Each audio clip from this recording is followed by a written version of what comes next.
talking about Islam as though they're scholars, as though they have done ijtihad.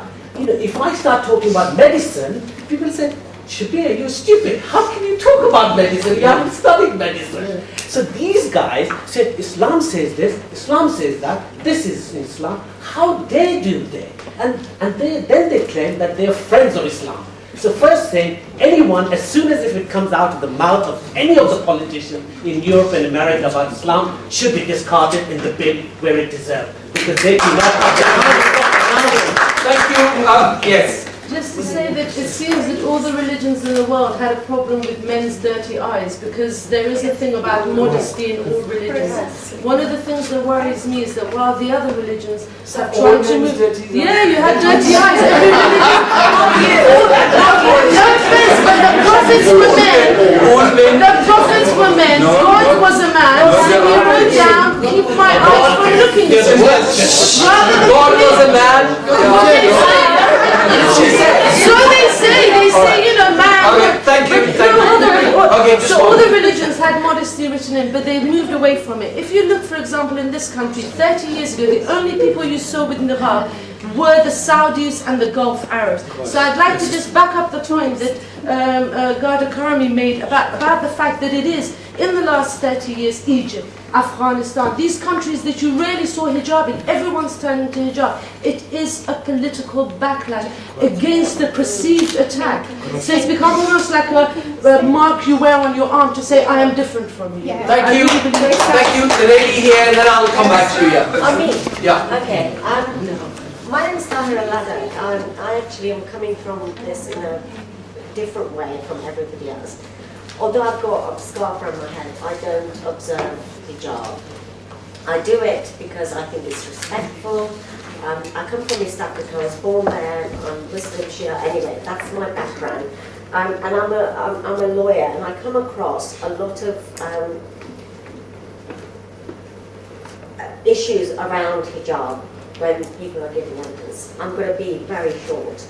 I have to say that my view about hijab is very political, it's not religious, and it is about identity, and it is about, for me, it's about identity, and it's not, and I think that there is an issue about choice. I think it's a very difficult debate to have in the current climate, because as Muslims, we are, have been, put in a certain category, and anything to do with us is considered as hedging towards terrorism.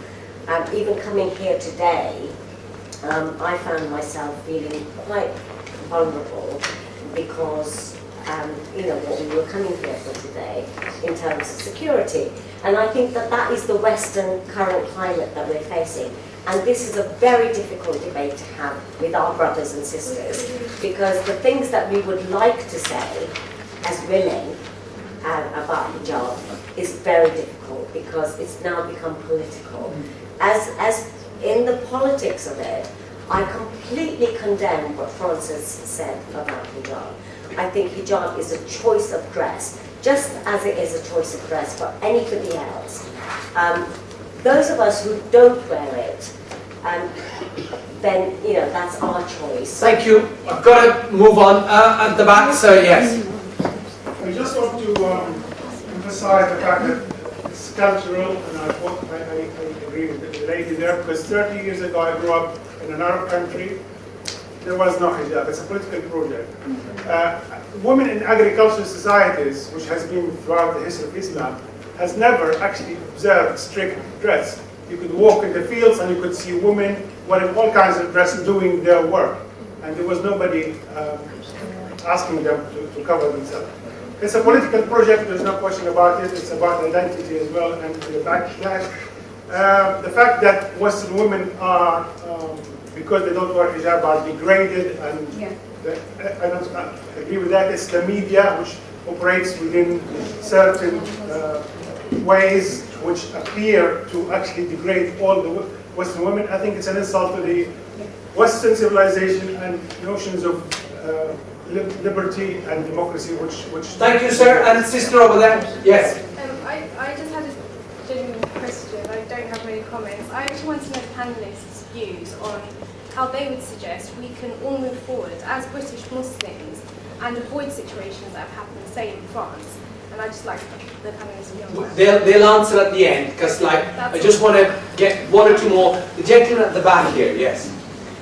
Assalamu alaikum. I just want to tell you, it's not like Taliban to impose the niqab on the women, and not just like Sarkozy to prevent the niqab as well. It is just what Islam says, it is freedom to women, what they are choose.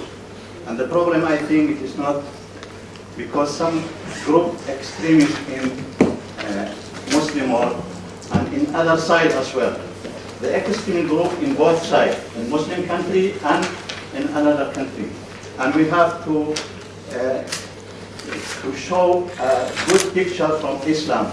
There is somebody they don't understand from Muslim country and about Islam, and we have to show him a good picture about Islam. Thank you, sir.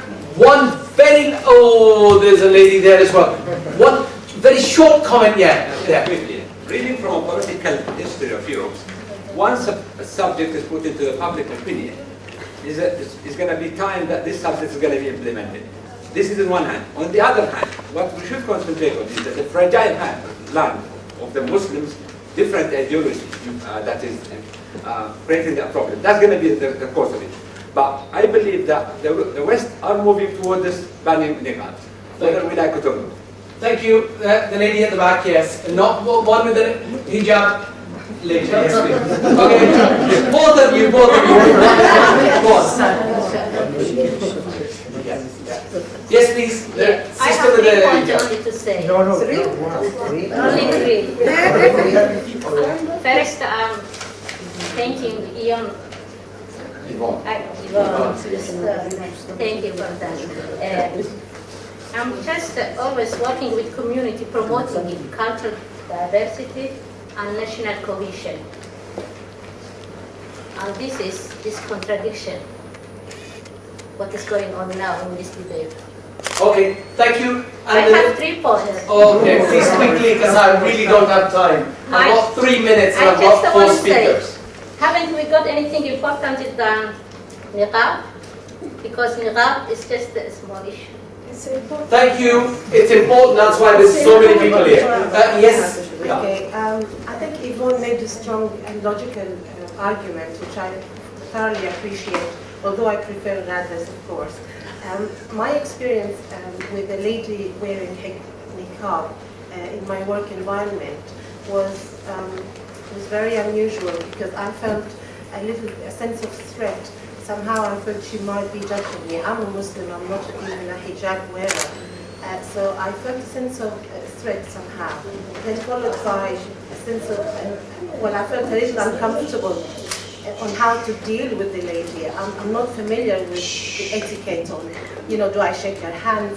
Certain things I say might be offensive. So the communication was very uncomfortable to start with. It took me about 10 minutes before I started relaxing and dealing with her professionally. So if, as a Muslim woman, if that's the way I felt, I think the West has a long way to begin to understand the idea of niqab. And until then, maybe we should just accommodate their fear. Thank you. Yeah, thank you very much. Okay, we've had wonderful questions and also contributions. So I'm going to ask my 3 panelists to wind up, and then I'll say a few words before we close the meeting. Sir, to you first. Okay, I ask one question. Are the nuns who count themselves in full hijab are doing that politically, or they are doing it as a religion? Different answer. Thank you. Thank you. Dr. Ghada. Okay, Dr. Ghada. I can't promise to be as brief as you were. I'm sorry, there's so many very important points. Right, I'll try and sum up. Look, okay, let me stand up. Look, first of all, it's certainly, I absolutely agree with the lady here that this discussion is so politicized. If you took, not this discussion of hijab is so politicized, you almost dare not say anything which contradicts a particular form of received wisdom. I, as a Muslim woman who simply does not wear myself, I assure you, I can quite, in certain groupings, I feel uneasy, uncomfortable in discussing my point of view. And this is very bad. This is completely un-Islamic. Now, several small points on it, quick point. First of all, please, although I understand the importance of jurisprudence, I understand the importance of interpretation, nevertheless, the primary source of Islamic law is the Quran. You cannot escape from it. No, I'm sorry. hang on. The primary source. Now, the fact is, and the second fact is that... agree or disagree, that's a matter of hearer. And the second fact is that the Quran is unclear, unclear on the question of the veiling of women. Because of what you read it, you won't understand exactly what he's saying.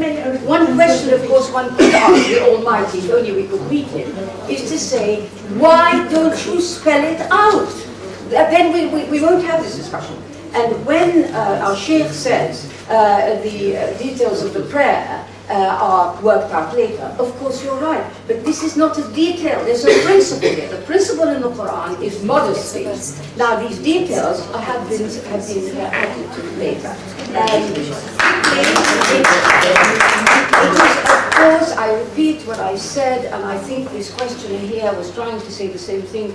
This is a political question. It's a question of identity. Now we can try and understand why it has arisen. What are the political circumstances which have made it happen? What I think we must not waste time doing is arguing whether it is Islamic, un-Islamic, whether a good Muslim covers her face, and so on. And finally, can I say there are consequences to wearing the niqab. I, of course, agree with Yvonne, and I've said it several times. People are democratically entitled to dress in a way that makes them comfortable, but they must recognize that there are consequences to the things that they do.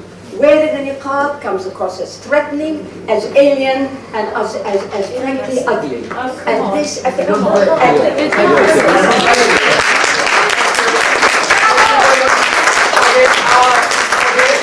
is great. Final speaker, Sister Yvonne Ridley. You said that you felt that you couldn't have communication with women wearing a niqab, and this point was put to me when I was being interviewed on radio, a medium where you listen, and you know, millions of people listen to the radio, millions more of us communicate by mobile telephone, by text messaging, without seeing a face. And then what about blind people? So, you know, really, I don't think that that's an issue. No, thank you. I wrote to David Cameron about Philip Holloway in my position as European President of the International Muslim Women's Union. It is not going to be an issue with this government, hooray, or alhamdulillah. The way forward, I would say that the biggest problem that we're facing is the intolerance coming from secularists, the Darwinites, the Dawkinites, the Hawkinites, whatever you want to call them. They are so intolerant, not just to Islam, but to any sort of religion. They're the groups that we are going to have to stand up to. And as for saying that there are consequences wearing a niqab, I'm so disappointed with you. It's like Judge Pickles said in the 70s to a rape victim, you were asking for it because you were wearing a miniskirt. There are not consequences to wearing a niqab. It is totally wrong to say that. Finally, to Muslims in here, you know, you can choose to wear a hijab or not. I'm proud to wear my hijab. It's part of my business, so it tells the world I'm a Muslim woman and I demand respect. Thank you.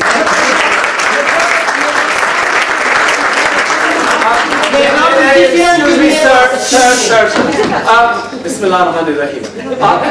Let me first of all say thank you very much for this brilliant debate. And can I ask you all to say thank you to all our three speakers? Yes. Can I also say thank you to Suad again?